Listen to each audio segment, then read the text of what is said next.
வணக்கம் மக்களே, இன்னைக்கான குட்டி கதையை கேட்டலாமா? எப்பவும் பிரச்சனைகள் வரும் பொழுது எப்ப தீர்வை கண்டுபிடிக்கணும் அப்படிங்கிற ஒரு குழப்பம் இருக்கும் இல்லையா? இதே மாதிரி ஒரு 3 மீன்கள் ஒரு குளத்துல இருந்ததாம். அந்த 3 மீன்களும் ரொம்ப நண்பர்களா இருந்ததாம்.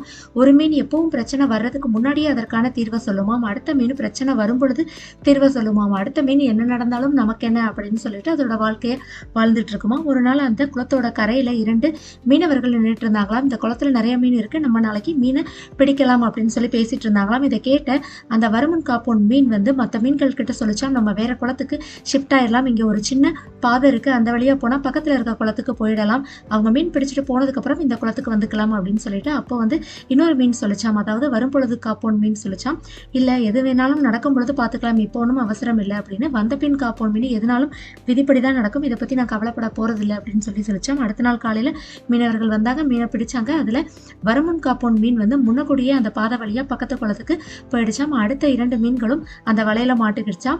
அடுத்ததா வந்து வரும்பொழுது காப்போன் மீன் வந்து ஒரு யோசனை வந்துச்சாம், ஐயோ நம்ம செத்த மாதிரி நடிச்சோம்னா நம்மளை தூக்கி உள்ள போட்டுருவாங்க அப்படின்னு சொல்லிட்டு செத்த மாதிரி இருந்தா மீனவர்கள் அதை பார்த்துட்டு இந்த மீன் செத்து போச்சு, இது வேண்டாம்னு சொல்லிட்டு தூக்கி போட்டுட்டாங்களாம் கரையில. அப்போ அது தத்தி தத்தி திருப்பியும் குளத்துக்குள்ள விழுந்து தப்பிச்சுக்கிடுச்சாம். அந்த வந்த பின் காப்போன் மீன் வந்து எது நடந்தா நமக்கு என்ன அப்படின்னு வலையிலேயே கிடந்ததாம். கடைசியா அவங்க அதை கொண்டு போய் மார்க்கெட்ல வித்துட்டாங்களாம். இதே மாதிரி நம்ம பிரச்சனை வந்தது அப்படின்னா அதுக்கு முன்னாடியே தீர்வை கண்டுபிடிக்கணும் நண்பர்களே.